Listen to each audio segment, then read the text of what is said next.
lancement, si je comprends bien. Donc je vous laisse la parole pour vous présenter le travail que vous menez. Et peut-être vous présenter, voilà, institutionnellement, oui, que vous... Oui. Voilà. Bonjour à toutes et à tous. Tout d'abord, bienvenue à Liège. Je vous souhaite la bienvenue au nom du président de la conférence des bourgmestres, de la conférence des maires, le maire de Liège, le bourgmestre Willy de Meyer, qui malheureusement n'a pas pu être présent pour vous accueillir. Et je vous souhaite évidemment aussi la bienvenue au nom des autres maires de la conférence des bourgmestres. Je suis pour ma part secrétaire général adjoint de Liège Métropole. Liège Métropole, évidemment, on peut gloser beaucoup sur la question de la notion de métropole. Vous savez, si on regardait en Europe à l'heure actuelle, est-ce que c'est vraiment une métropole? À mon avis, à part Paris, Londres et peut-être Berlin, il n'y a pas vraiment de vraie métropole. Alors, il y a des métropoles institutionnelles, elles sont nombreuses en France, avec un statut particulier pour Lyon, avec des métropoles qui sont comparables, on va dire, en superficie et en population à l'agglomération liégeoise. Je pense notamment à Bordeaux et Nantes. Alors, on a Lille qui n'est pas trop loin, mais Lille, évidemment, est dans une configuration différente, un territoire qui est un peu plus gros et surtout une population beaucoup plus dense, puisque à Lille, on est dans plus d'1 million d'habitants. Donc, on est dans quelque chose d'un petit peu différent. Alors, j'ai le plaisir de vous dire en quelques mots, finalement, quelle est l'action supracommunale. On dit plutôt nous supracommunalité plutôt qu'intercommunalité, qui est plutôt le terme que vous employez vous en France, à l'échelle donc de cet arrondissement administratif, donc le district finalement quelque part de Liège, ou le Kreis si on était en Allemagne. Donc c'est une notion qui n'est pas vraiment connue chez vous en droit français. Alors l'arrondissement c'est un découpage administratif qui sert notamment, ou qui a servi par le passé dans différents domaines et matières électoraux, éventuellement en matière judiciaire. C'était aussi des arrondissements judiciaires. Ce ne sont pas toujours des découpages qui sont tout à fait les mêmes, vais-je dire, mais bon, globalement, on avait quand même quelque chose d'assez comparable. Alors, je vais commencer par une petite mise en contexte, parce que je pense que c'est assez intéressant de faire quand même une rapide comparaison. Mes collègues ont déjà évoqué certains éléments, je vais m'y attarder un petit peu plus maintenant. Donc, nous sommes un État fédéral. Depuis 1993, vous êtes un État unitaire, vous êtes toujours un État unitaire, vous l'avez toujours été depuis que vous êtes une république. Nous avons 3 régions, 3 communautés, mais qui sont des niveaux de pouvoir avec des parlements, donc qui votent des textes législatifs. Donc évidemment, ça, tout de suite, je veux dire évidemment, ça change un petit peu les rapports de force entre les différents niveaux de pouvoir. Vous avez 13 régions, j'ai pris la Corse et les régions métropolitaines évidemment. Nous avons 10 provinces qui sont l'équivalent finalement historique de vos départements, puisque le principe c'était la personne à cheval qui devait se rendre au chef. C'est le même concept fondamentalement. Nous avons un bloc intercommunal qui lui est constitué d'une intercommunalité essentiellement technique et sectorielle. En fait ce sont des syndicats à vocation unique ou à vocation multiple, comparé évidemment à vos EPCI qui eux sont quelque chose de tout à fait d'un autre niveau, avec une fiscalité propre, avec des élections directes depuis maintenant quelques années. Donc on évoque évidemment là les métropoles, enfin vous le savez mieux que moi, les communautés urbaines, les communautés d'agglomération et les communautés de communes. Vous avez toujours de nombreux syndicats intercommunaux. J'étais revoir les chiffres, je pensais qu'il y en avait moins que ça maintenant, vu qu'on avait obligé à chacune des communes d'être membre, mais en fait non, il y en a quand même encore un certain nombre. Enfin, en tout cas si les chiffres de la Direction générale des collectivités locales sont justes. Et vous avez toujours de très nombreuses communes. Nous, comme vous pouvez le constater, en Belgique, nous n'en avons plus que 581. On a encore eu des fusions de communes, figurez-vous, il n'y a pas longtemps, puisque la région flamande, donc la région néerlandophone du pays, est en train de pousser les communes en fait à fusionner, pour des raisons à la fois politiques, mais parfois aussi pratiques. En fait, comment est-ce que s'est passée l'évolution du pays ici en Belgique à ce niveau-là, finalement, le lien entre les différents niveaux de pouvoir. On est donc dans un État qui est unitaire au départ comme vous, avec aussi des provinces, avec aucun autre niveau, donc exactement comme la France à un moment donné, avant la création des régions et avant le développement de l'intercommunalité, on va dire, de projets à fiscalité propre. Évidemment, il se fait qu'on se rend compte assez vite, là on est dans les années 70, que les communes en fait sont trop nombreuses. On en avait à l'époque, toutes choses égales par ailleurs évidemment, on en avait à peu près 2700. 2700 communes, c'est quand même beaucoup en fait à l'échelle du territoire belge. On a quand même donc réduit ça à l'époque, à la fin des années 80, on en était arrivé à 589. Donc on avait quand même baissé drastiquement le nombre de communes.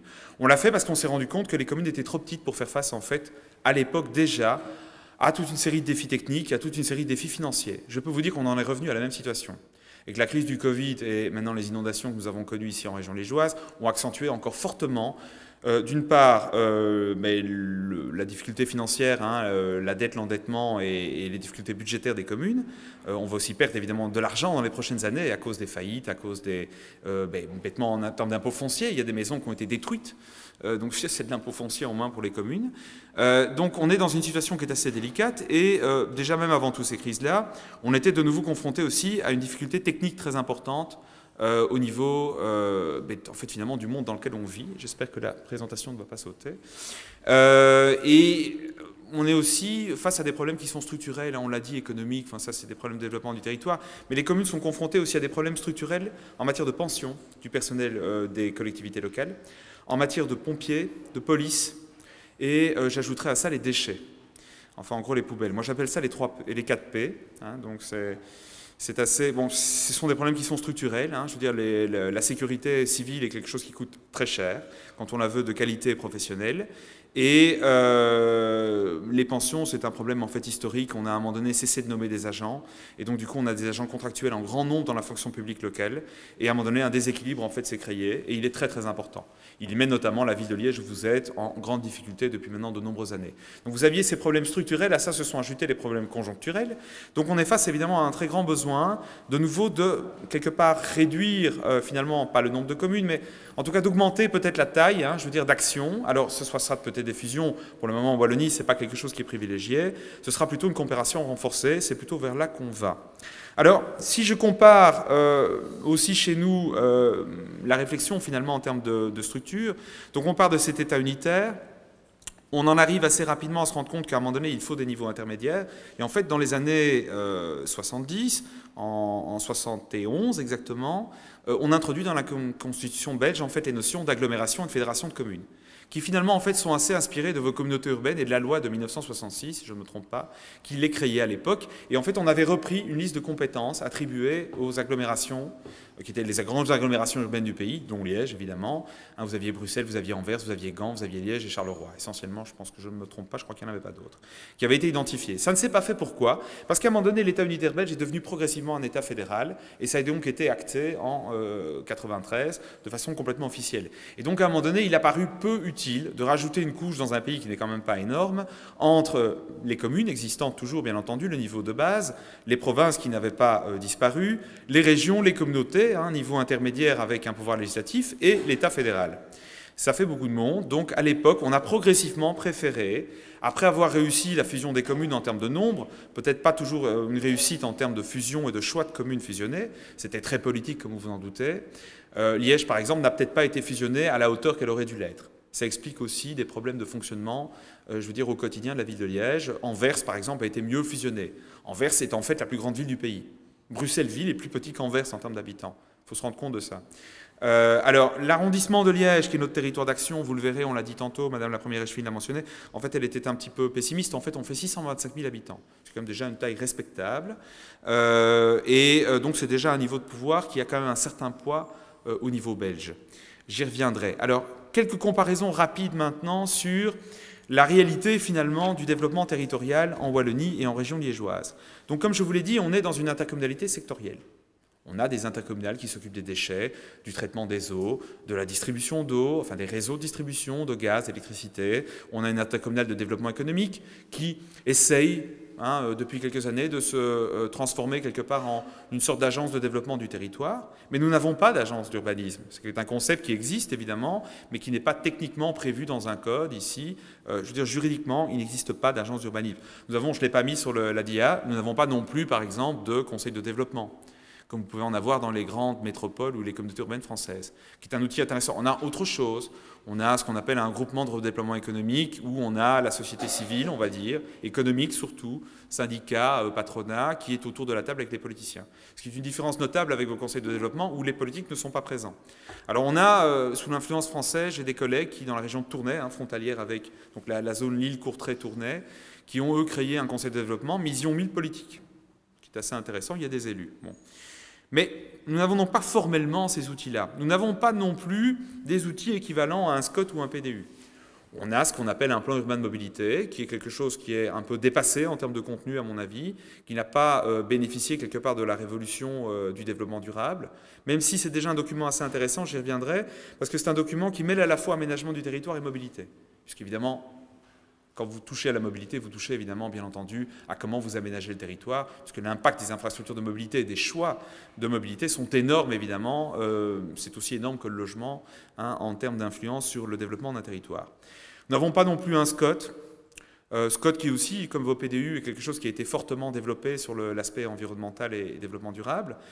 Ici, nous avons en fait un schéma de développement pluricommunal qui était introduit dans notre code de développement territorial il y a maintenant quelques années, qui n'est pas un outil simple d'utilisation et qui n'est pas un outil contraignant. Petite remarque générale, nous avons complètement libéralisé en fait l'aménagement du territoire. Donc on a un ministre il y a quelques années qui a décidé de libéraliser complètement les choses, c'est-à-dire que tout a valeur indicative, tout est document d'orientation, sauf le plan de secteur, qui est en fait le document dans lequel sont prévues les prescriptions avec le zonage. Bon, ça existe toujours, il est assez dépassé, il a été établi dans les années 60, il n'est absolument pas adapté à ce qu'on vit actuellement, et on vient encore de s'en rendre compte avec les inondations que nous avons vécues de façon assez dramatique ici en région liégeoise. Alors, pour terminer, nous n'avons pas une politique des agglomérations. Comme je vous l'ai dit, les outils existent. Hein. Ils ont été repris, si vous consultez le code, l'équivalent du code des collectivités territoriales ici, qui est le code des collectivités locales, la démocratie locale. Et bon, ce code wallon a repris en fait les outils d'aménagement, on va dire, d'institutions politiques finalement, hein, donc les fédérations, les agglomérations, mais ça n'a jamais été mis en œuvre. Il y a énormément, depuis quelques années, de questionnements sur tout ça. La conférence des bourgmestres que j'ai l'honneur de représenter, cette association d'élus, de maires, en fait existe depuis les années 90, sous forme en fait loi 1901, j'y reviendrai. Et à l'époque et depuis, en fait, on fleurit toute une série d'initiatives, d'intercommunalité, de supracommunalité, sur des périmètres tout à fait divers, hein, dans l'ensemble de la Wallonie, avec des configurations assez diverses. Et avec une province de Liège, comme ma collègue Madame Kuhn vous l'a expliqué, qui elle s'est structurée de façon assez méthodique, on va dire, avec un échelon provincial et des échelons au niveau des arrondissements. C'est très bien, on a développé depuis quelques années une politique de la ville en Belgique qui était récupérée par le niveau en fait régional. Il faut savoir que dans la structuration du pays, au moment où on est basculé vers l'État de plus en plus fédéral, on a eu un transfert en fait de la compétence des collectivités locales vers le niveau régional, qui est maintenant, depuis déjà quelques années, complètement compétent pour en fait organiser, financer l'ensemble de l'échelon local. Alors, ils ont mis en place une politique intégrée de la ville qui en fait repose sur deux choses, en fait un fonds, une dotation, une espèce de dotation en fait finalement des grandes villes, hein, pour les villes de plus de 50 000 habitants en Wallonie, et un outil en fait stratégique, qui est un outil d'orientation des politiques publiques à l'échelle urbaine, qu'on a appelé la PDU, ce qui est assez comique, hein, perspective de développement urbain, pour ne pas appeler ça plan, pour l'anecdote, parce qu'un plan, en termes de droit européen, évidemment, ça renvoie à toute une série d'obligations légales, notamment en termes de publicité, et notamment en termes de participation, et notamment en termes d'analyse environnementale. Et donc, du coup, on a décidé d'appeler ça une perspective, ce qui est assez comique.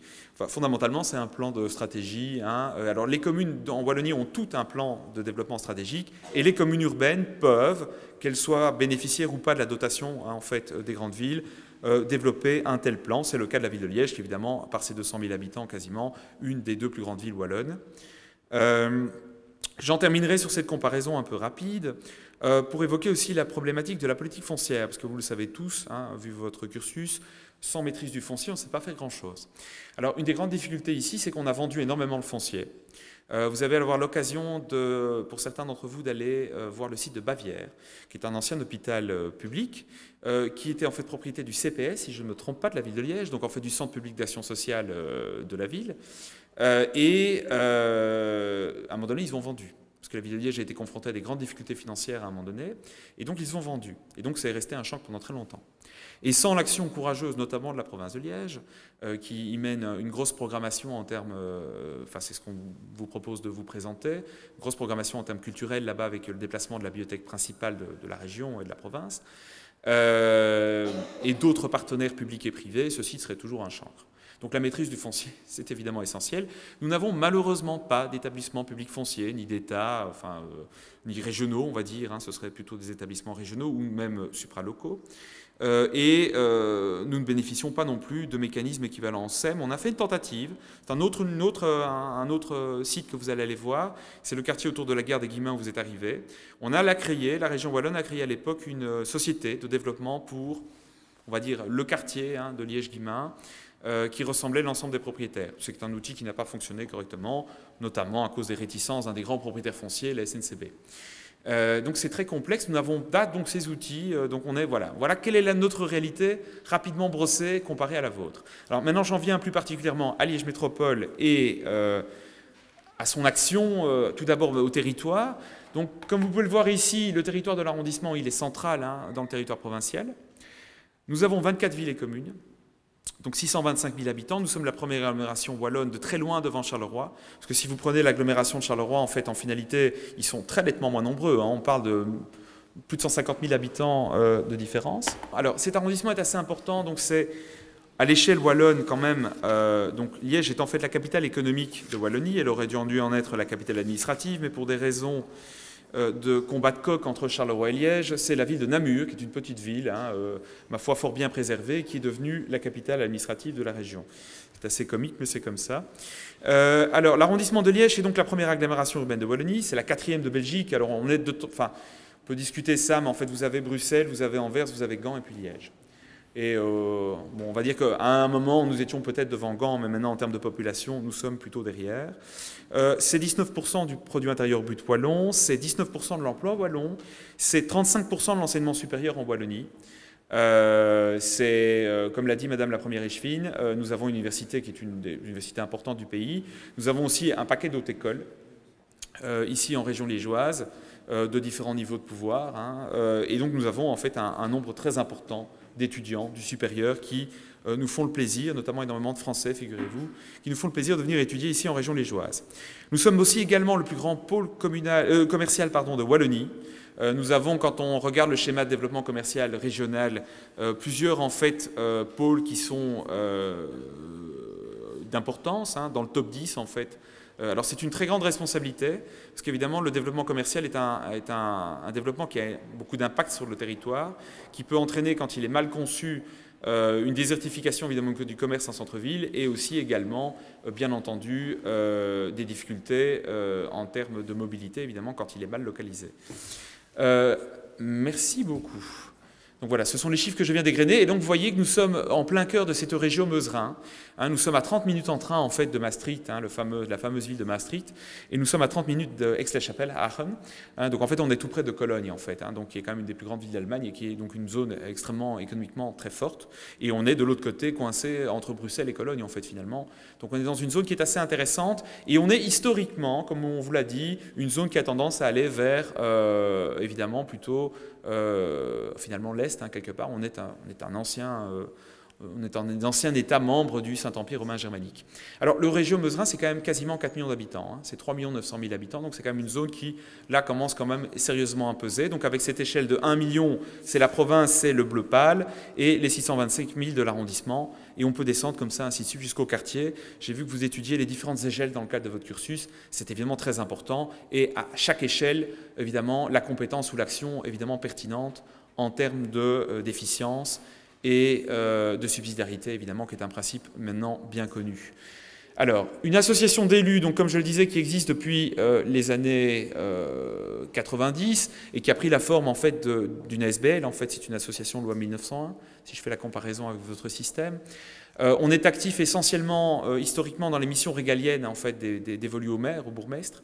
On vient malheureusement de renforcer fortement la coopération entre les 24 élus pendant la crise sanitaire et maintenant ensuite, depuis la gestion, les communes non impactées par les inondations ont formidablement aidé leurs voisines en prêtant du matériel, en aidant au déblaiement, au débouchage des réseaux d'égouttage, enfin, à tout ce qui a pu se faire en urgence, à l'aide aux personnes touchées. Des centres d'accueil ont été créés, des logements d'urgence ont été mis à disposition. Il y a vraiment eu une solidarité vraiment très très importante. Mais historiquement, à la fin des années 90 et puis ensuite au début des années 2000, en fait, aux alentours de 2010, ils ont décidé de centrer leur activité sur le développement territorial au sens large, donc les grandes infrastructures, le développement commercial, le développement durable, la mobilité, notamment. C'est une association qui, évidemment, est soutenue financièrement, tout d'abord par les communes, évidemment, de l'arrondissement de Liège, par la Wallonie depuis plus récemment et par la province de Liège depuis maintenant de nombreuses années. Et vous noterez que la députation provinciale, hein, le collège provincial, a son président et sa vice-présidente qui sont membres de notre conseil d'administration de cette association. Voilà. Ça, c'est Liège Métropole, et vous voyez donc une métropole, 24 communes. Nous avons évidemment développé, concomitamment au schéma provincial, un schéma de développement de l'arrondissement a été réfléchi, qui s'appuyait sur des réflexions sectorielles, notamment en matière de mobilité et en matière commerciale. Alors, ce schéma, c'est un schéma de développement qui a été fait hors code, parce qu'à l'époque, l'outil que j'évoquais tantôt n'existait pas.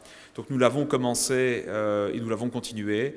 Il a donc été validé par l'ensemble des conseils communaux municipaux de nos communes, mais n'a donc pas de valeur juridique particulière. Mais attention, étant donné que l'aménagement du territoire, la plupart des documents ont été rendus à valeur indicative et d'orientation, finalement, il n'a pas beaucoup moins ou beaucoup plus de valeur qu'un document qui aurait été, je veux dire, réalisé sur base d'un outil existant dans le code du développement territorial. Par contre, le plan urbain de mobilité de Liège, lui, de notre agglomération, il a une base légale. Et alors, ce qui est intéressant, c'est que c'est un document qui a donc tout un volet, en fait, aménagement du territoire. Alors, le schéma d'arrondissement a été finalisé en 2017 et le plan urbain de mobilité, qui avait connu une première tentative en 1998, et qui a malheureusement, il y a eu à un moment donné un démarrage, et puis ça s'est malheureusement, après quelques années, ça a démarré, et puis en fait, en 2007, 2009, 2008, ça n'a pas été, et il a fallu attendre 2019, soit 10 ans après, pour que ce plan urbain réussisse à aboutir, soit approuvé par le gouvernement régional, et soit approuvé par les conseils communaux des communes du périmètre de ce plan. Alors c'est un plan d'orientation, hein, donc il a une valeur indicative, mais donc il a tout un volet, en fait il a repris entièrement le schéma d'arrondissement, les enjeux que je vais vous présenter brièvement et les ambitions que nous portons à travers ces deux documents. Alors, il y a 11 enjeux prioritaires qui ont été identifiés. Alors, ces enjeux, évidemment, ont des sous-enjeux. Je ne vais pas m'étendre. Je veux dire, ce schéma est disponible, il est toujours consultable sur le site de certaines communes de l'arrondissement. Évidemment, il est un peu vécu, évidemment, maintenant, puisqu'on est quand même déjà en 2021, que la physionomie, en fait, de beaucoup de choses a quand même pas mal changé, à cause du Covid notamment. Mais bon, évidemment, il y avait la volonté de renforcer l'attractivité métropolitaine, pratiquer une politique de pôle, de noyau, hein, renforcer et densifier les pôles existants, arrêter l'étalement urbain, concentrer le logement dans des zones quand même prédéfinies, avoir un logement de qualité pour faire face évidemment au changement climatique, à tous les défis qui sont face à nous, soutenir l'emploi productif. On a été victime ici évidemment d'une restructuration économique très importante. On était un bassin sidérurgique, on a perdu des milliers d'emplois. On a aussi perdu des milliers d'emplois, mais ça c'est comme partout et comme aussi en France, dans le secteur agricole. D'ailleurs, quand on fait l'analyse, finalement, on se rend compte que mutandis, on a perdu autant d'emplois, finalement, sur des périodes assez comparables dans les deux secteurs, ce qui est dramatique. On a, à l'époque, d'ailleurs, beaucoup axé nos réflexions sur cet aspect de l'alimentation locale et durable. Vous verrez, je vais y revenir rapidement. Alors, évidemment, un développement, comme je le disais, de l'activité commerciale raisonnée, la mise en place d'une mobilité hiérarchisée, ça c'est le plan urbain de mobilité, la sauvegarde et la protection du patrimoine, tant matériel que immatériel, paysager, biodiversité, une amplification d'une agriculture, mais une agriculture raisonnée, on va dire non pas industrielle, pas comme celle qui est menée actuellement avec des conglomérats, je veux dire, de plus en plus importants et le recours aux pesticides. Une valorisation évidemment touristique et culturelle. On a un patrimoine assez important. Je vous invite d'ailleurs quand même à être prudent. Donc, nous sommes dans une situation sanitaire qui vient de se dégrader assez bien. L'incidence est assez haute. Donc le port du masque est fortement recommandé ou obligatoire. Et nous avons aussi un pass sanitaire qui est d'application. Je me permets de faire cette petite minute moins rigolote. Par contre, vous pouvez profiter en plein air d'énormément de choses. Et les terrasses sont bien accueillantes. Ne vous inquiétez pas. Donc on a effectivement ce passé touristique, enfin cette valorisation de notre passé, de notre patrimoine qui est aussi quelque chose d'extrêmement important. Et on doit évidemment concilier de façon assez générale, et ça on l'a pris de plein fouet évidemment avec les inondations, mais le changement climatique, les dérèglements qui en viennent et la conciliation de pouvoir développer encore l'activité humaine en fait dans notre territoire.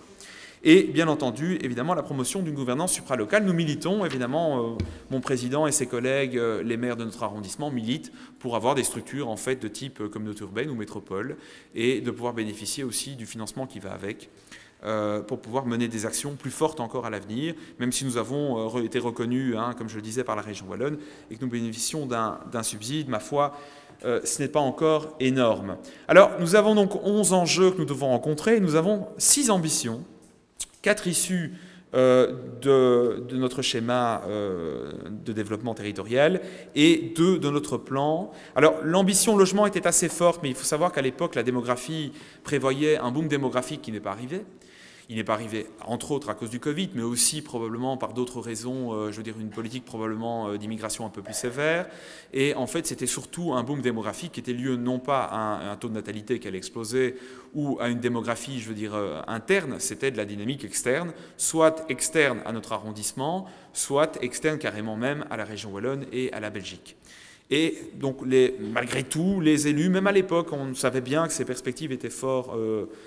on va dire optimiste, on souhaitait quand même, dans une volonté de promouvoir le territoire et de le rendre attractif, d'offrir une offre de logement de qualité. Et donc la volonté était, à l'horizon 2030, de produire 15 000 logements par couronne, en fait. Donc la zone centrale que vous voyez ici, en plus clair, hein, c'est la ville de Liège. Vous avez ensuite autour la première couronne, hein, vraiment la zone dense de l'agglomération, et puis ensuite vous avez le reste, la deuxième couronne, et en fait la périphérie. C'est un territoire qui est urbain, hein, donc c'est un territoire, si vous étiez en hauteur, vous voyez, c'est un territoire très urbain, très dense, avec un étalement urbain qui est quand même assez important, et surtout un bâti continu qui est très important dans la zone centrale. Donc vous êtes vraiment dans une agglomération qui est rurale, mais à ses extrémités. Le territoire provincial est beaucoup plus, on va dire, mélangé, hein, mixte que le territoire de l'arrondissement de Liège. Madame Kuhn vous l'a montré par les quelques sous-territoires, hein, qu'elle a pu vous présenter. On a aussi évidemment une ambition de réduire, hein, en nombre de mètres carrés commerciaux construits, parce que comme je vous l'ai dit, nous sommes déjà extrêmement bien servis en termes d'infrastructures commerciales. La volonté d'essayer de recycler, comme je l'ai dit, nous sommes face à un territoire qui a énormément de friches. Hein, d'ailleurs, on commence même à avoir des friches commerciales, d'ailleurs aussi. Hein, pour finir, on aura des friches avec beaucoup de choses. Donc, il faut requalifier le territoire parce qu'en fait, il faut cesser d'urbaniser.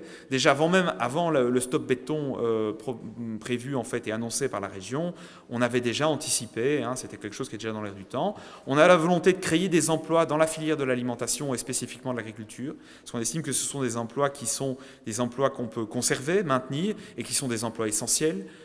Puisqu'on doit quand même obtenir une certaine forme d'indépendance en matière d'alimentation, hein, c'est essentiel pour l'avenir.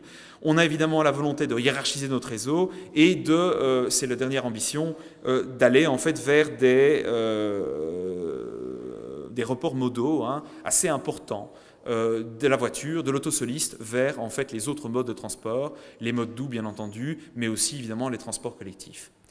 Je ne vais pas rentrer dans le détail, mais il y a énormément d'actions qui sont menées en matière de mobilité. On va vous en parler, j'avance au niveau du temps.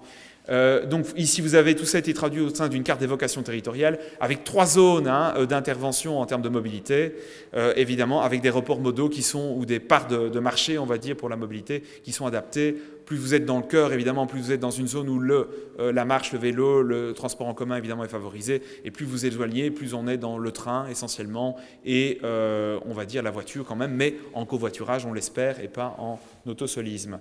Alors, on a une action, je vais aller assez rapidement, si ça veut bien, s'il veut bien le faire. Enfin, bon, je ne sais pas. Ah, voilà, ça, bon. On a une action, je prenais 3 exemples. On a une action en matière de mobilité, on a une action en matière de marketing territorial et on a une action en matière d'alimentation locale. 3 choses qui sont en cours ou à venir. Oui, c'est celle-là, merci. Donc on a développé depuis maintenant de nombreuses années un marketing territorial, en fait Liège Together, ça vous pouvez aller consulter, le site internet est en ligne. Nous avons ensuite nous sommes en train de finaliser une plateforme en fait numérique dédiée à la mobilité avec à la fois l'ensemble de l'offre, des outils d'aide à la décision, notamment par exemple un simulateur avec les parkings de dissuasion, les P+R, avec aussi le cas échéant toute une série de données aussi en matière de mobilité, de données ouvertes. Et nous avons le projet, c'est cette dia-là, peut-être éventuellement cliquer sur la dia de CPA si c'est possible. Voilà, ça c'est la mobilité. Alors la dia en dessous, c'est tout petit mais vous aurez la présentation. Donc nous avons le projet de faire un conseil de politique alimentaire qui sera un outil de gouvernance. Nous avons la chance d'avoir une ceinture alimentaire liégeoise qui est très active. Avec l'université, ce sont nos deux partenaires pour créer ce CPA. Comme vous le verrez avec des groupes de travail, enfin, c'est en cours, on espère pouvoir faire les appels à candidature pour les membres de ce CPA, donc de l'ensemble de la chaîne de l'alimentation, hein. Donc je veux dire la production, la transformation, la vente, la santé en matière d'alimentation, vraiment tous les secteurs de l'alimentation, nous souhaitons les voir représentés dans ce CPA. Voilà, nous travaillons aussi, je voulais vous dire quelques mots d'un site que vous allez aller voir qui est le Riponnet. Hein, le Riponnet, c'est un site supracommunal de 380 hectares, qui est donc en plein cœur de l'agglomération, hein, qui fait en fait, c'est une surface équivalente au centre-ville de Liège, donc c'est vraiment quelque chose d'extrêmement important, qui est un cadre qui est totalement préservé. Donc là, vous avez une comparaison entre le Riponnet, hein, vous voyez, qui est une terre essentiellement agricole à l'heure actuelle, vous avez des élevages. J'encourage ceux qui peuvent y aller d'aller, parce que, la vue est magnifique sur l'ensemble de l'arrondissement, sur l'ensemble des vallées. Nous avons fait une démarche avec un bureau d'études à travers en fait, les services écosystémiques. Donc tout le diagnostic et toute la suite de la réflexion maintenant au niveau de la scénarisation va se faire au travail dans ces services écosystémiques. Donc c'est vraiment une approche très complète. Et voilà en fait la carte d'occupation des sols qui a été faite par notre auteur de projet qui reprend les exploitations agricoles ou les éleveurs actuellement présents et les anciennes exploitations. On voit donc que c'est un site qui de tout temps a été exploité, qui malheureusement a déjà été un peu dégradé et qui évidemment est un poumon vert en fait à préserver et nous continuons le travail. Nous allons encore avoir cette semaine une réunion avec les techniciens des 4 communes concernées. Donc c'est une étude qui a été commandée par Liège Métropole à la demande des 4 communes concernées. Et en fait les 4 actions que je viens de vous présenter ici rapidement, très rapidement, sont 4 actions qui sont menées en fait dans le droit fil des 11 enjeux et des ambitions évidemment de nos documents de stratégie de développement de notre territoire. Je vous remercie. Le dernier slide qui ne s'apparaît pas, mais ce n'est pas grave, en fait, sont nos coordonnées et les quelques sites internet, dont un qui n'est pas encore en ligne, mais qui le sera bientôt, où vous pouvez évidemment obtenir plus de renseignements. Et je reste bien entendu à votre disposition. J'espère ne pas avoir été trop long, désolé.